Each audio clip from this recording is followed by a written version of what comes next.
But this isn't it. Okay.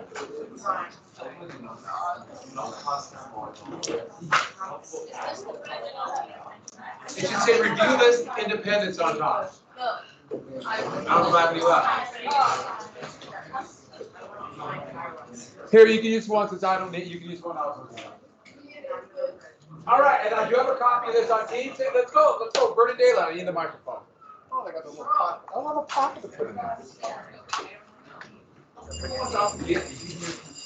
Sorry. Galveston. Yeah, Galveston. Johnny or Jimmy Webber. 1967.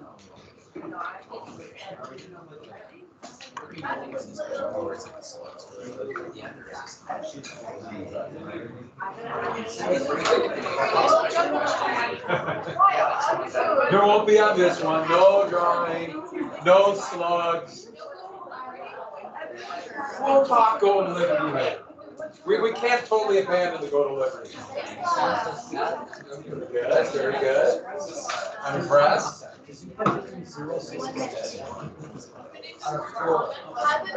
Okay, so before we get, I'll finish up the last little bit, and then that'll be the first one I answer. So we quit right here, didn't we? No, we quit on Treaty of Paris, correct? Yeah. Speaking of the Treaty of Paris, what was that? What was it called where the British thought they could go down to South Carolina, pick up loyal support, destroy the Patriots, win the war? How'd it go? I remember going through foraging for food, all of that. Next, other stuff. Oh, what was the big battle where the militia ran? The militia ran away. The British followed them. Yeah, Guilford's Courthouse. That's the flag for Guilford Courthouse. Where did Cornwallis go after that? He went into Virginia. Then where did he decide to go get evacuated by the Royal Navy? And Washington would besiege him. And what season was it that allowed the French fleet to get up there? Hurricane. Very good. And how tall was the average British soldier? 7'8". They were giants. Oh, by the way, why were people a little bit shorter then? Yeah, not as much protein. What country in the world has the tallest people? This will be on the test. Netherlands. In Amsterdam was the first place I've ever been where there were a significant number of women taller than me. Not me, I'm 6'3". That's pretty, just not that many women are taller than me. There were a lot of women taller than me, and so many guys. It just all eating Stroop waffles, and it was Amsterdam, so everybody was smoking too. Very interesting.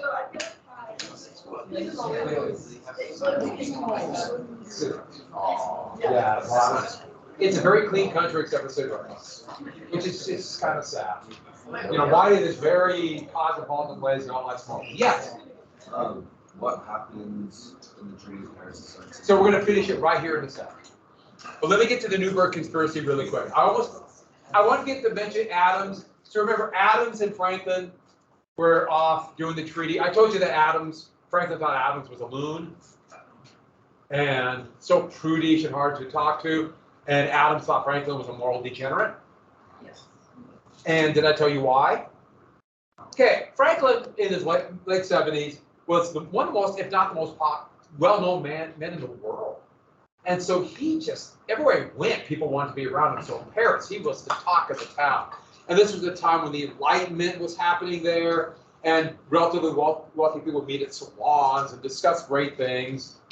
Well, most people were barely surviving, but he went there and was just beloved. So he literally had a harem of young French women who followed him everywhere and would do anything for him. And Adams thought he was an absolute moral degenerate. And also, frankly, used to like to walk around Paris naked. And he thought that was a little bit odd, too. You take like air baths. Huh? You take like air baths. Yeah, he would go through and, he would cleanse himself by walking around naked. And also, he really liked the fact that people would notice him. I guess if a 78-year-old man was walking down the street naked, I would probably notice him, too. And wish I didn't. Moving on. The Newburgh conspiracy. Let's get to that real quick. While they're negotiating this, Washington still has his army. There are still 30,000 troops in New York. Yes, Yorktown happened, but they're still here. Washington's here, in Connecticut. And remember, what does Washington have to do to win the war? Yeah, so he's got to still keep his army together. And his men have not been paid. Now the men, enlisted men are always cheated in the military, but in officers especially, we haven't been paid. They were promised money, and most of them were paid in bonds. Remember, that's how government borrows money. So it's one of those, we'll give you a bond, we'll pay you back later. And the Continental Congress kept saying, we'll give you your money, we'll give you your money. And they didn't trust the Continental Congress, and they kept promising. And officers were getting very disgruntled. We can't trust them. What did we go through all of this for if we're not going to get our money and our land? That's what they assumed they would get for this. Once again, the poor enlisted men are going to be cheated, as they always are in wars, the vast majority to this day. Well, a number of officers were approached by Washington's trusted adjutant, who was speaking for the great financier who was getting rich and would really get rich if they paid off their debts. Robert Morris, right there. Yes, he's shown as being very happy with the idea being he has a very good diet. Diets for different things. And they approached officers and thinking, we want Washington to be a dictator. And who was behind it? Washington's trusted adjutant, Alexander Hamilton, and Robert Morris, the great financier. Hamilton wanted to be rich. Morris was going to be rich as long as the government survived. And they were really worried that unless they had a very strong government, meaning a strong leader, aka dictator, or as Hamilton wanted, kind of a constitutional monarch or king, they won't get their money back. And so they approached him. This is going to be Hamilton's goal for the rest of his life. The country dominated by a few very powerful people, involved in finance, and also a very strong military. That's really all he wanted. Well, they approached. Washington did not know that Hamilton was behind this till after the fact. It was furious, it was complex. He must have forgave him. They wanted, therefore, Washington to march on Philadelphia and make himself king, essentially.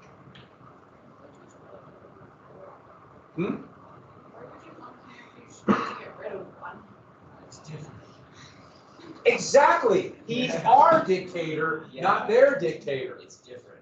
It's interesting. Hamilton, who would fight very, very bravely at Yorktown, it happened. Fight very bravely at Yorktown. He always admired the British and wanted that system.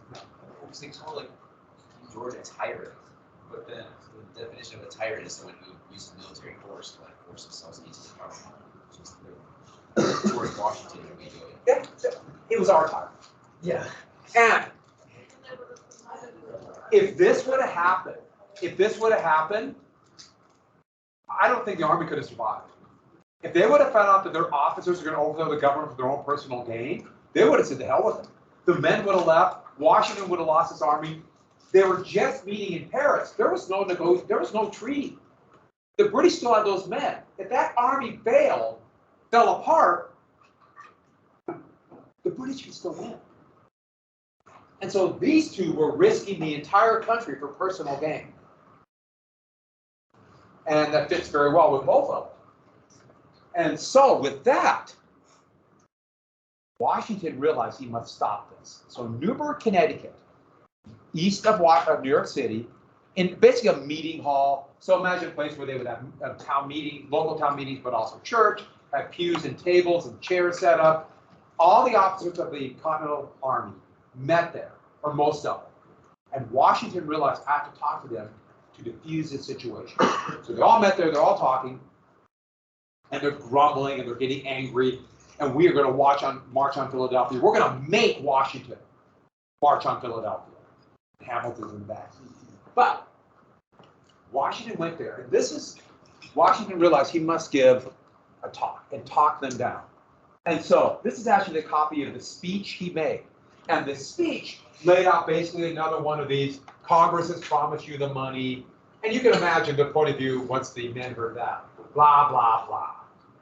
So Washington got up and started talking. And normally, when he spoke to them, he had this aura about him of almost being invincible. Remember I told you how I had a bullet hole in his coat and his hat during the Battle of Trenton? This happened a couple different times. He seemed to be above the fray. He seemed to be incorruptible. When he was as corruptible as anybody else, but they didn't treat him like that this time. They're angry. They're grumbling. Washington later said he could feel the anger radiating off of him. They wanted action now. They want Washington to take over as dictator. So Washington started reading his speech, and they weren't listening. They didn't care. And he started reading another promise, they didn't care. And so he stopped. And when stopping, actually the first time they got it up, in a silence, reached into his pocket and pulled out a pair of reading glasses. And all of a sudden, everything shifted. This completely invulnerable leader they thought could never be stopped, all of a sudden was fine. Reading glasses. And he kind of looked at him and he said, really quietly, man, this has been a really hard war. We've been here many years. We've made many sacrifices. We've all had sacrifices. And then he bent down to read, and the men started crying. Just overwhelmed with this idea that we are being greedy and willing to throw this all out because we want money right now. When even Washington has made huge sacrifices. And then it was over that night. He didn't even finish that speech. He walked out and out. What a great actor. It wasn't necessarily insincere, but he pulled them in. That's talent. That's real talent.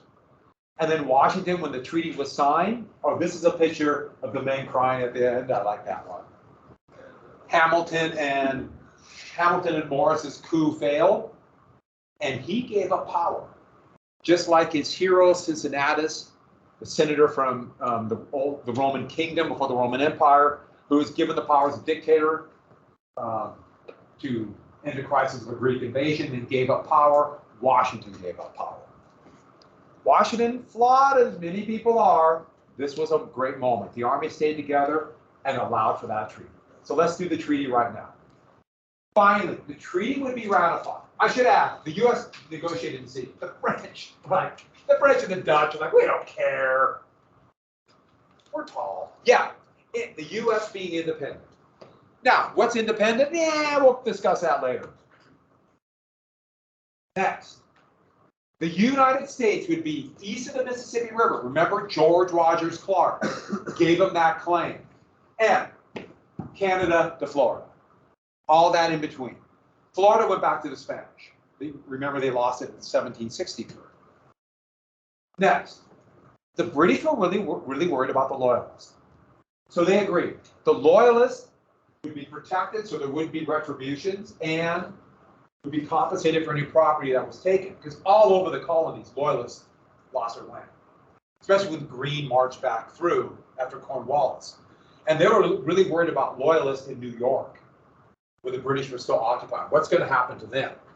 And lastly, Washington understood this West, the Wild West here, needs the Mississippi River for commerce. So the Mississippi River and New Orleans, especially, because that's the last port, will be protected. New Orleans was then part of New Spain. Louisiana was part of Spain. And so the Spanish agreed this will be open to commerce. Did this happen?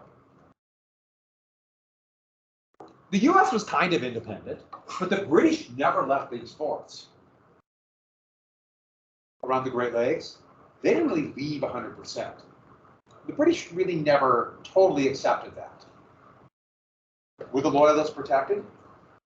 Absolutely not. They were ran out of town just barely with their life when the British fled New York. All those Loyalists who had land that fled to Canada, or ironically New Orleans, because in 20 years that will go back to the United States, when they ran away, they never got compensated. for their land claims. The last time I saw a lawsuit from a descendant of a loyalist who's living in Canada now, the last time I saw one against the citizens of the United States and the US government was last year. There's still efforts to this day. Most have been unsuccessful. And did this happen? Spain's like, no, we're going to charge tolls. We'll do whatever we want. What's the United States going to do? They have nothing. And so this, yes, the United States was created, but it didn't 100% make this independent country. But we won the war. And on that happy note, let's review. I'll answer any question you have. Come on. After the test. I think it'd be unfair to give you that advantage. We already have one question. Committees of correspondence, which is in the second column. Committees of correspondence. That was created after the Boston Massacre, and it just basically a network of patriots to spread propaganda. Like Paul Revere was one of the writers who would spread the propaganda. That's the committees of correspondence. Any other ones? And when you're studying this, the best way to study, period, is write down a few words in your own thought process. Don't copy about what one is, about what they are. Just the process of writing it down again really helps you remember. And if you have it written down, when you go back and start reviewing for the semester final, it's there. You already have it. You don't have to reinvent the wheel. So save what you use to study. Save it. Yes. I can't enter you on. Bacon's Rebellion. Now, I'm not going to put racism on there. I originally put that in an asterisk, and I realized Bacon's Rebellion, fornication laws, and racism all very close. And so if you answer Bacon's Rebellion, you can't answer fornication laws or vice versa. I think I said that yesterday, but they're so close. So Bacon's Rebellion, that was that class conflict along the frontier where indentured servants were getting terrible land or being attacked along the frontier, and they had no political representation. So that was what the fight was about in the House of Burgesses. But the rebellion was a true conflict of all the working class. Everybody from former indentured servants, slaves, all fought together. Remember, color of skin. Of course, people could tell different color of skin. I mean, of course, if you can see, you can do it. But they were not divided by color of skin yet. And out of Bacon's Rebellion, which would be defeated, would come the slave codes that would give more rights to, actually, it's not less right to slaves, implying that those who were not slaves or those who were indentured servants had more rights. The most important of these would be the fornication laws, remember that's out of permanent slavery. And out of those differences, slaves having fewer rights would eventually come to divide people by color of skin, aka races. One class or one race that dominant to the other. And so I will have fornication laws and Bacon's Rebellion. You can choose one of those two. Yes? Just to go over Declaratory Act and Township. The Declaratory Acts, that was after the Stamp Act was repealed. And that's basically the Parliament saying, well, we can still tax you. So they're going to come back from there. And then the Township Acts, that was after the Declaratory Act, 1767. And they once again tried to bring back the old Navigation Acts and cut the taxes, but would enforce them with Quartering Act. The Quartering Act, and that would lead to the Boston Massacre. Any others? Yes.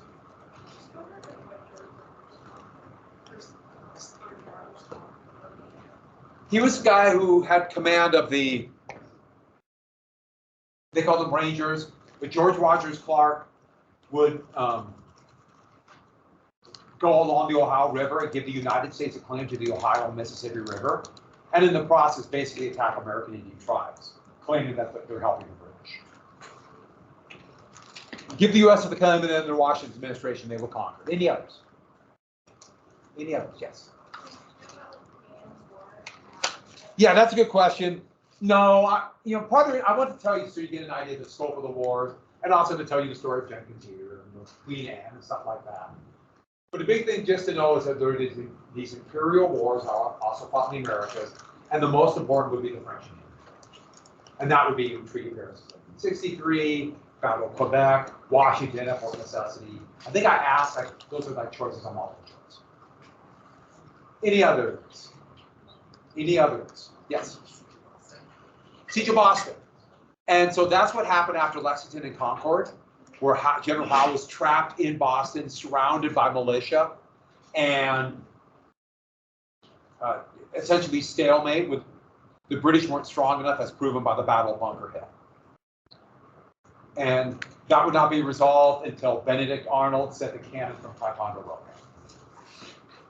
And the big thing about Boston is once the Siege of Boston ended, that would be one of the things that would encourage the Declaration of Independence.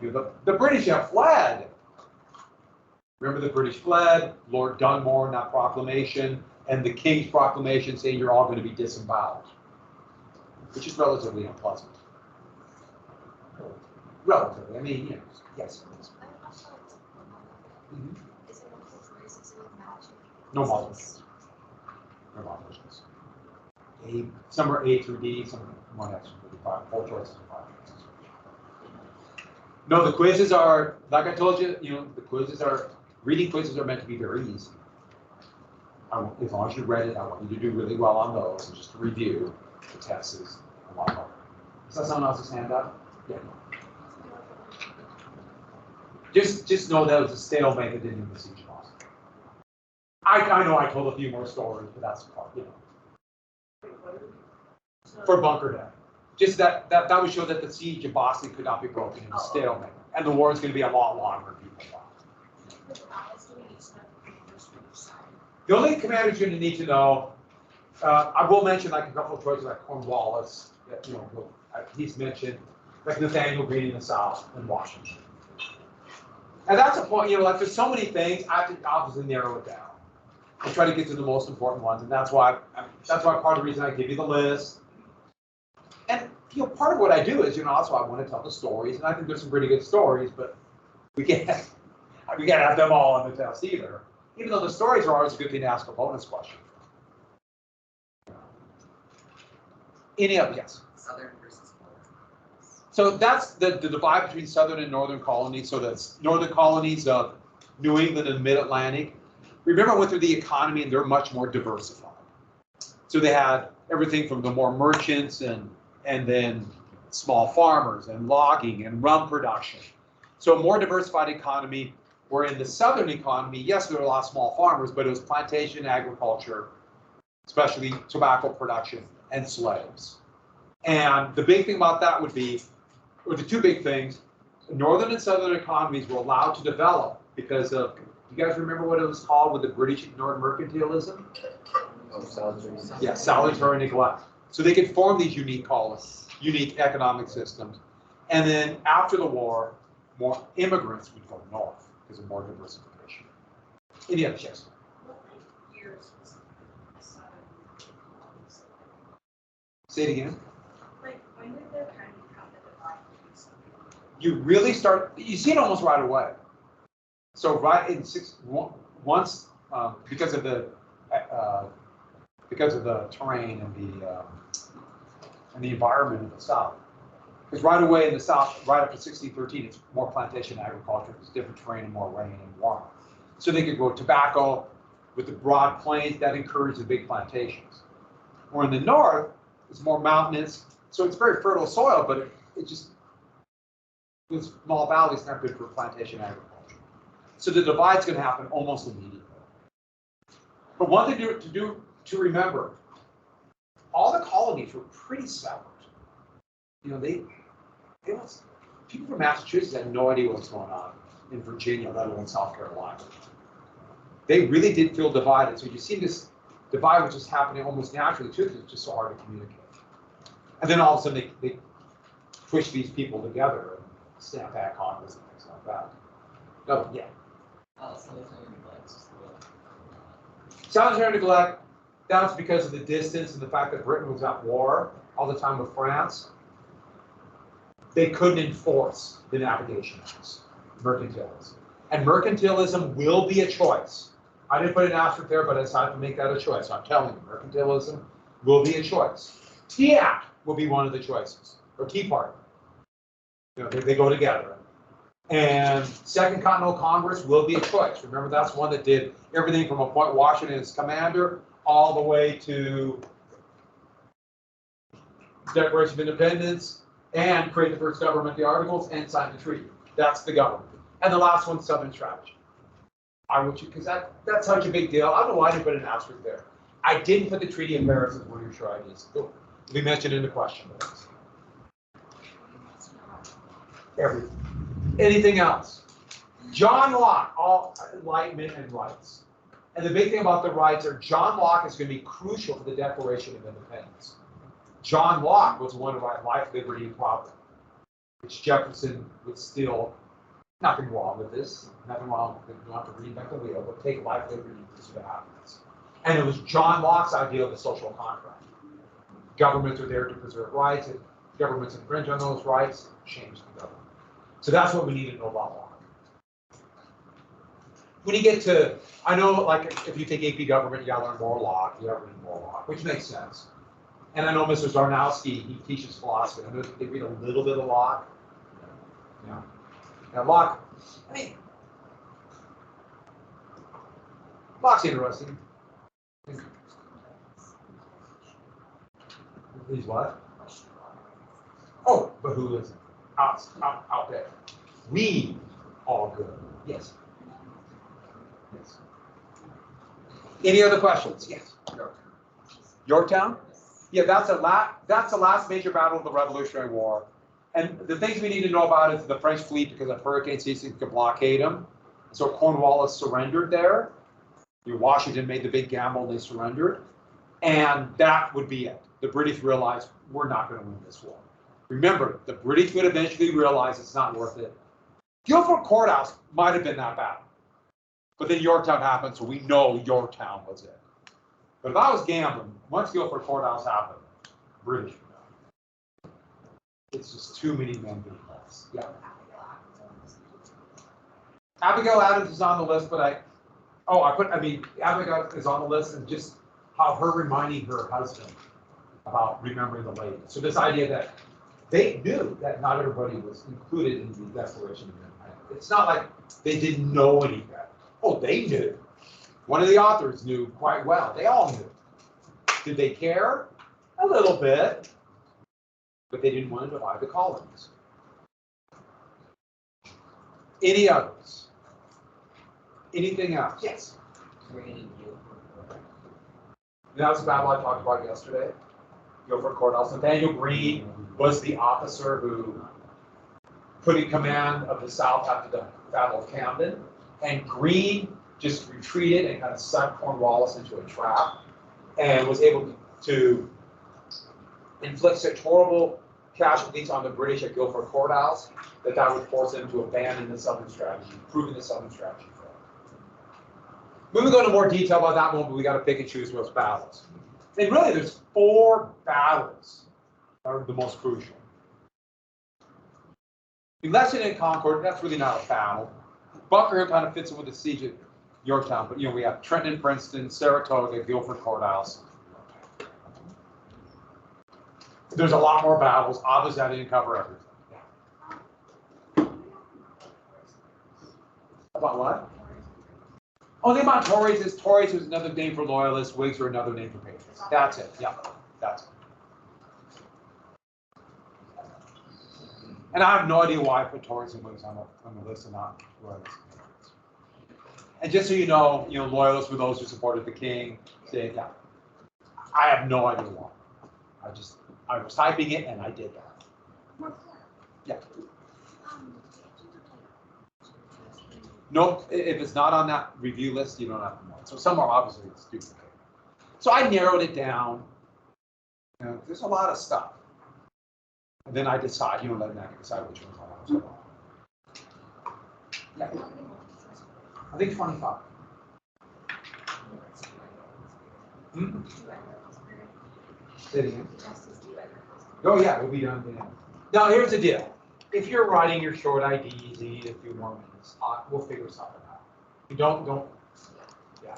So I'm not gonna go, you're done, turn it in, but it'll take that. Not everybody, but it'll take, you know. And you know now the short IDs. Remember the Declaration of Independence, equality, unalienable rights, social contract, right? You have to pick 2 of them. And then I told you all 6 of the choices for the other short IDs, and you have to pick how many? And remember what a short ID is. Summary, brief summary, as much as you can put in there in a couple sentences. Example, why it's important, what it led to. Real events, not happiness. Yeah. Did you say you're gonna have racism about the short ID? No, I decided not to because fornication laws and Bacon's Rebellion are so, they both lead to racism. So you're gonna have either Bacon's Rebellion. Yeah, you pick one of the 2. If you want to pick. My guess is you probably pick one of the 2. Are we ready? You want to do it now? You want to roll? You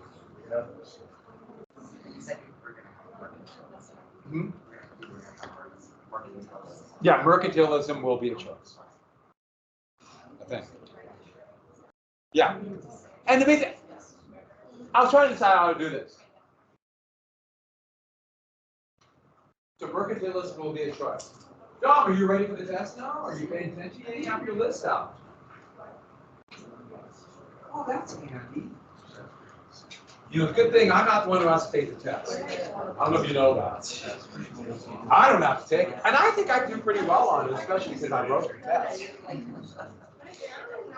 And I'll grade myself, so I just know my short IDs would have You been might good. as well be on it. What? 110. All right. If there's no more questions, so I will check on Teams sometime at night. This is Wednesday, isn't it? Yeah.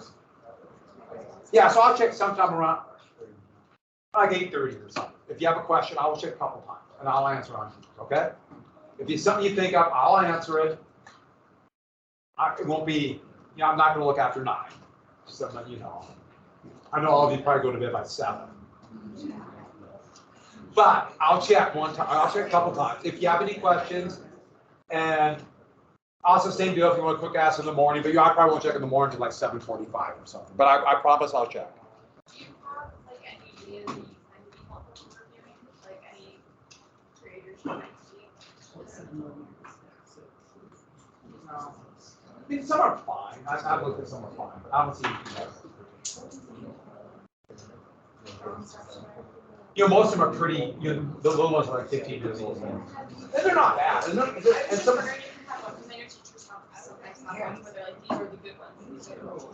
and there's some, and like when we get closer to the AP exam, there's a few. We need a little more broad, but for this is a little bit more.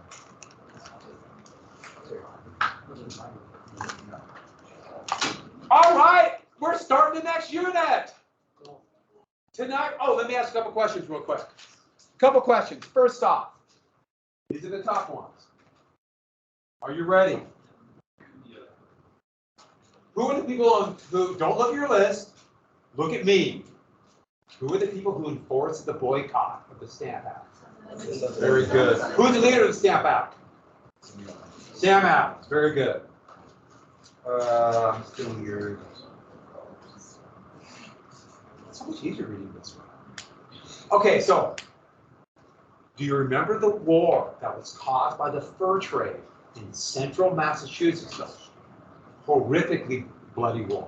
What?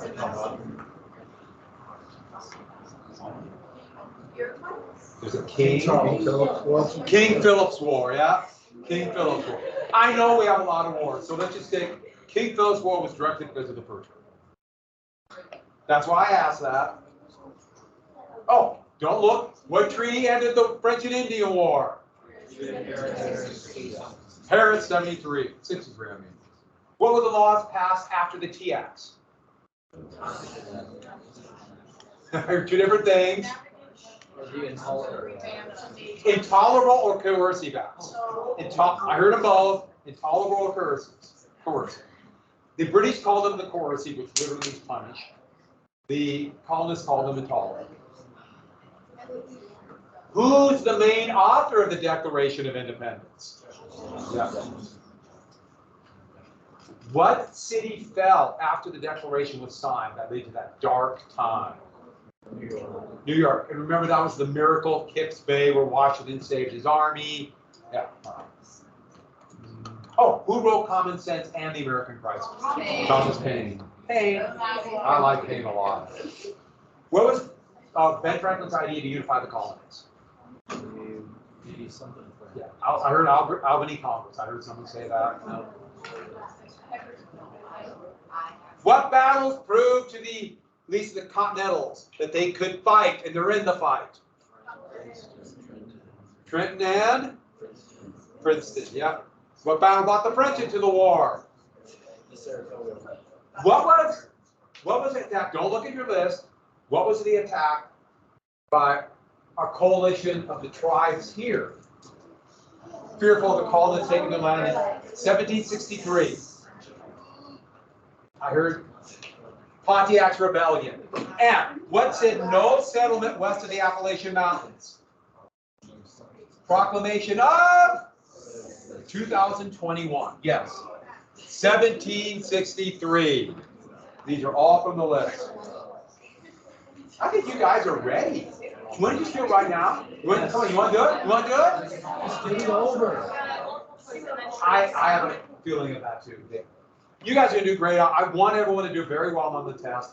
Obviously, year goes on, I will not give you quite as much information. You're going to have to know. And I will grade harder as the year goes by. But you're going to do better, right? But it's going to be 5 short paragraphs, 25 multiple choice, bring a pencil, line paper. I'll let you have line paper. I know, I'm giving too much.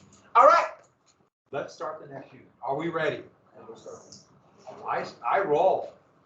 There's no off switch here. Do you see an off switch? No. I work 28 hours a day. I put in extra time. How? I know. Huh?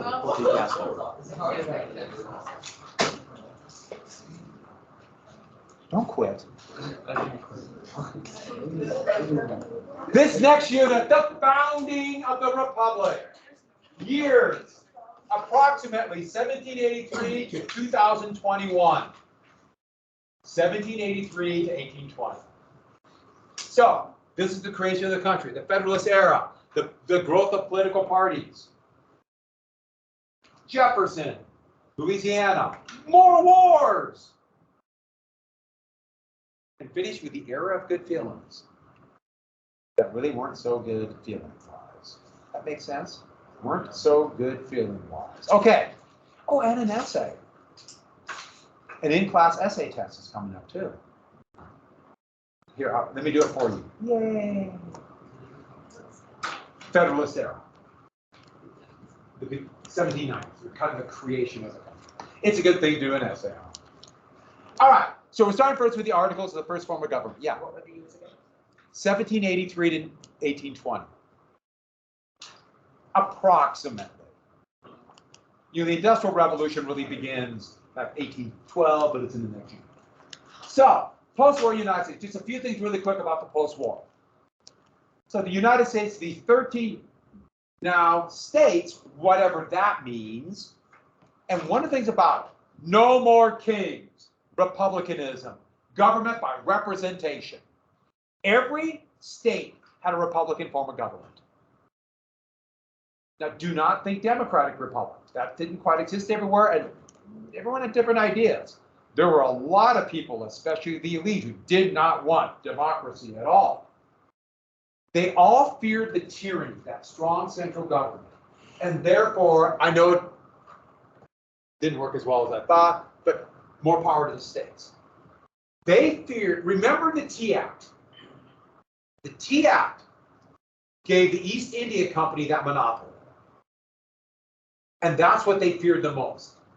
And the way they looked at it is a strong central government will simply help people like those in government, the elite who run everything. They will set up monopolies for their buddies or themselves, and they will get rich off the expense of the state. That's the way they look at it. So it wasn't just they feared a tyrant, they feared the tyrant that will give monopolies. They were intensely anti-monopoly. Our world is dominated by monopolies, and so that seems so weird. We're kind of going back to that. I'm going to ask you right now, something really big about monopoly, I mean huge, like as in change the country huge, happened yesterday about monopolies. Monopolies are illegal, but they don't enforce the law. They did it for 40 years. The current administration, the Biden administration, is the first administration to actually try to say, we're going to try to stop and break up monopolies. You would know? That's a strike. And so that's about from a labor union and about labor union workers trying to be protected. And that's huge too, but it's something else. I think I heard something about Yes. The Federal Trade Commission that decides monopolies or rules about mergers and things has sued Amazon, which is how we do it in the country, very awkward way, because Amazon is a monopoly. By every definition, they're a monopoly with incredible control, driving out small businesses, rising prices, dropping quality. Amazon is the definition of a monopoly. And they sued Amazon. That's like huge, like unbelievable. Yesterday was a big day. The first president in American history went and walked a picket line with labor unions. Joe Biden did that yesterday. It's never happened before. We've had really very anti-worker presidents for your lifetime. And now we walk with, the last president before Biden was intensely anti-labor. Trump. Speaking of Trump, did you see what happened to Trump yesterday too? Yesterday was a big news day. In New York, he's indicted for massive fraud, basically overstating his fortune on taxes by about not very much money, only $2.2 billion. And the judge has ruled that Trump has to give up every business he has in New York, including Trump Industries. Everything. That happened yesterday. That's like huge. Now he's going to appeal it. Yesterday was a big news day. Now I know it's hard to see news because we have, the internet has a bunch of garbage in it, so no one looks at it. But that was a big news day. Yeah, Trump's in real trouble. You have to give up Trump. Yeah, all his corporations he has to give up. So back to this. They also wanted a Bill of Rights. Here's my point. You can agree or disagree with that, and you have to look at it yourself. A lot happened yesterday.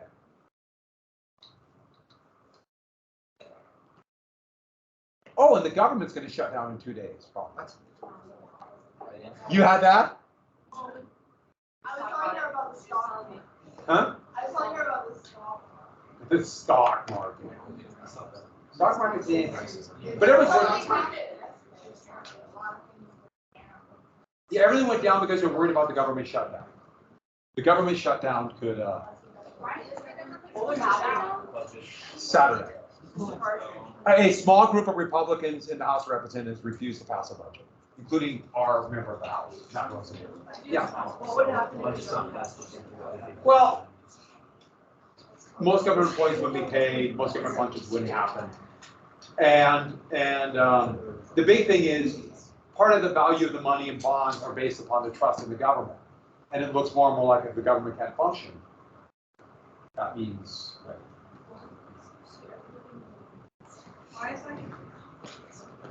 There's a small group of Republicans who want to wreck. They want to wreck everything.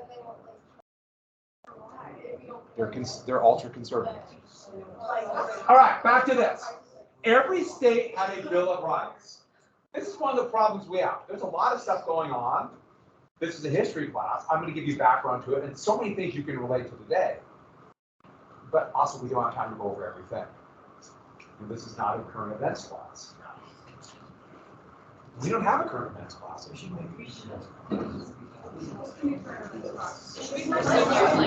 I teach too many other classes. The Bill of Rights. Yeah, there's no current events class. So, the Bill of Rights. Everybody copied the 1689 British Bill of Rights, where they listed some kind, and they're always, the Bill of Rights are very vague in every state. And these were, everyone says, and that's why I put a question mark, these are Enlightenment ideas. Actually, these first Bill of Rights were very populist. These were working people saying, we're not going to be cheated by the very wealthy anymore.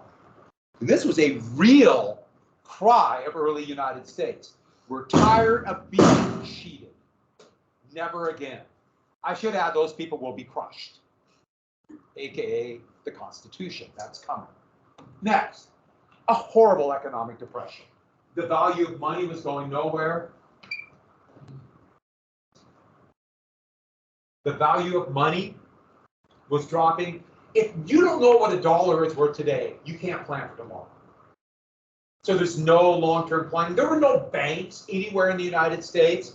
And so either you had to loan from merchants or the Bank of Amsterdam or the Bank of London, which takes weeks to get any information. It was a disaster. And two more big things. A growing democratic movement where more and more people, now this is mostly for white men, but not every place was just white men. Some were all men if they were citizens with property. And there were a number of northern states that allowed women with property to vote. And of course, when the Industrial Revolution began, women would lose all of those rights. The Industrial Revolution stripped women of what few rights they had so fast, it's kind of shocking. Yeah. When they say women with property, is that just when they have to marry? No. But like they. Yeah, women with property. Now, the biggest example of that would be widows, but still, any women with property. So a number of states allowed women to vote. Now, this is not a true democracy where the people decide on everything. But it's the idea that more and more let the people pick their leaders. And some states wanted the people to be able to vote on laws, which would not happen for 150 years. But there was a real movement there. More power for people who don't have property. And also leveling. Remember I mentioned that before? To shrink the gap between the rich and the poor. This was easier in the United States than in Europe at this time. There was a huge class difference in the United States, but nothing like Europe. Britain, the tiny group of wealthy, controlled almost everything. The United States was much more level. Today, we are much more divided than, let's say, Britain today. Britain's really divided. Much more. Huge class differences today. So much greater than then. Much greater today than when I was your age. Now, I know what you're thinking, but you're really old. Trying to act like I'm not. So the first form of government, the last couple things we'll write down for today, the Articles of Confederation. Sometimes you see this called the Confederation. Sometimes you see this called the Confederacy. Try not to confuse it with the Civil War. It would be passed by the Second Continental Congress in 1777. It would officially take effect in 1781, but that was kind of an illusion. You have to wait till the war was over. And it was designed on purpose to be a weak central government. So a loose confederation of states.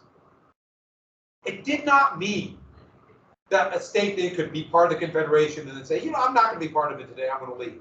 Then maybe come back. No, that's not what the confederation means. So it was stronger than even like the Iroquois Confederation.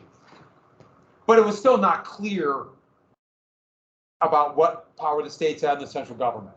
All they knew is the central government was weak. No tyrant. It was so weak. Let me just give you one example of how weak it was. Congress, each state had one vote. No matter how many members of Congress they sent, Georgia has the same number of votes as Virginia. And to pass a law, it requires 9 votes, a supermajority. So that means 9 states have to disagree. And you can already guess what's happening north and south, how that block. Slave state, slave state, slave state, slave state, slave state. That's 5 slave states. There was still slavery up here, but not near the power of the slaveholders down here. So what kind of laws are going to pass if it requires 9 votes, a supermajority? No laws were passed. Do we have something like that today? Partially, yeah, because it requires 2 houses to pass anything. And in the Senate, requires 60 votes to pass anything. By Senate rules, they require a supermajority. We'll come back to that. It's called the filibuster. And on that happy note, remember, you have a question, ask, bring a writing instrument. Oh, bribes. I will accept bribes. They will not help your grade because I'm impeccably honest. But if you offer me a bribe, I will take it. Because I don't want you to feel bad. And what is the best way to bribe me? Kit Kats. Kit Kats. Obviously Kit Kats. Why Kit Kats? They're the perfect food. They have all your major food groups in them. Here, listen to this. What if I make a flamingo that you? What's that? Well, I'll just take them, but. Have a good day. I'll tell you about Kit Kats more tomorrow. Excited? Nervous? You're going to do great. I'm telling everybody, you'll be. I'm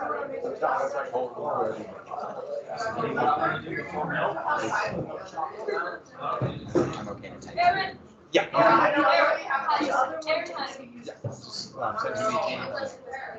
Yeah, that will work. I'm trying to do this any better way. Yeah, so great. Now you have to. Oh, yeah. Remind me, and I'll. Yes, I can do the multiple choice on the paper, and then I'll just write it. And you'll be right there. I know you. And, yeah, go ahead. Anything else you need? Okay. Thank you. See ya. Have a good day, everybody. Oh, I got a quick question. The answer's 7. That's a quick answer. That's what you told me the last time. Okay, that's what. Is it? Oh, yeah, I actually knew that. What day is it? It was like, 27. Oh, Yeah. I know. What's your question? Okay, so for the short, I didn't take it too personally. the 3 parts of the. It was a dark time. Yeah. Like, if you're gonna do it on, what would it Okay, so the quality, the big thing that would lead to is that even though there's supposedly quality of law, quality of opportunity, this was never really decided when it dealt with women with slaves. And so this would be something that the United States would have to deal with for the revolution, for the Declaration of Independence. Is that they never really decided what equality meant. And so that's the big problem. That's why I mentioned slavery and women and Abigail. Yeah. Yeah. Thank you. And that one, the one thing about the Declaration of Independence, it's a little bit more long term. Good question. Put down +1. I won't check them. It's 10. You changed it yesterday.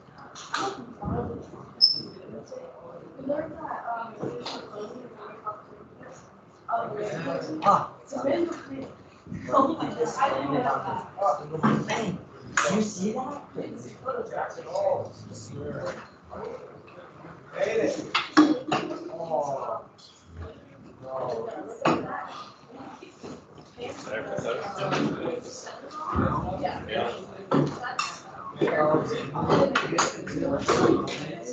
What? Oh, Adam. Yeah.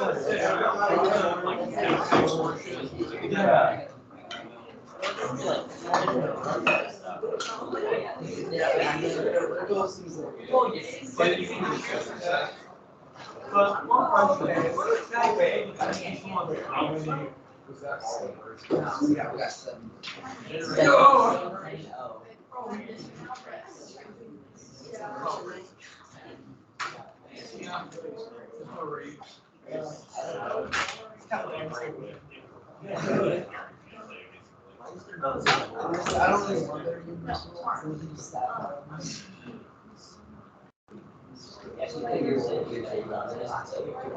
I'll send tomorrow.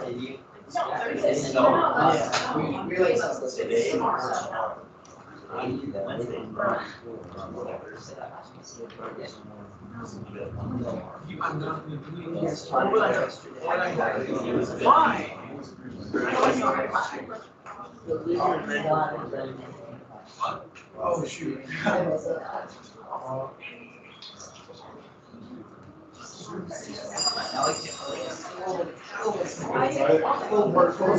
Federation. I mean, it's tight, you know, but like with the.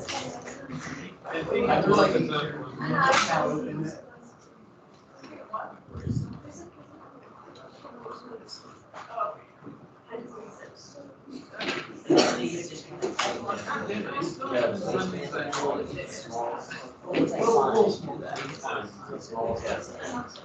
Yeah. Was there an issue on that?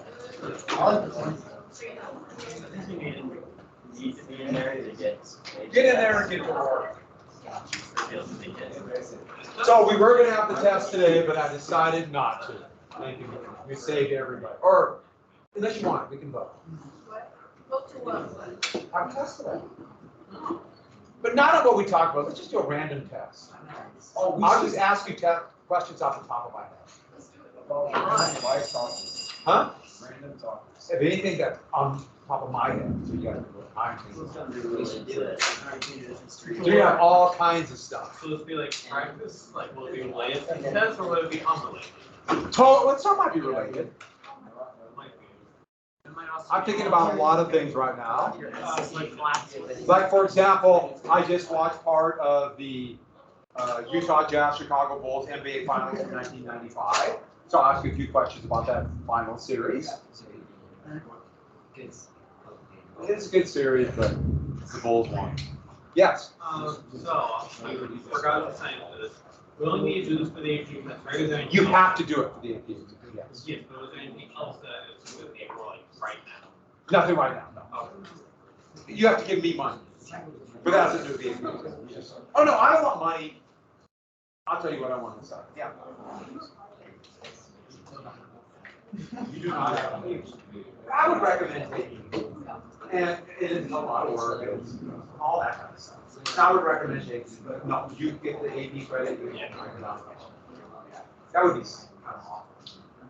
Especially since I didn't bring it. The test goes off to somebody else. I know there are places that you don't have to exam you. I think that's. Harold.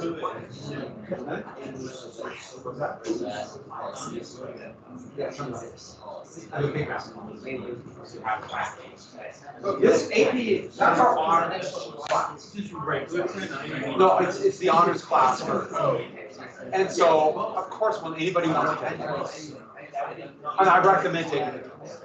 That would be. Okay, everybody, let's take our notes. I'm gonna go through a few quick the last little bit, and then I'll review. Sound good? All right.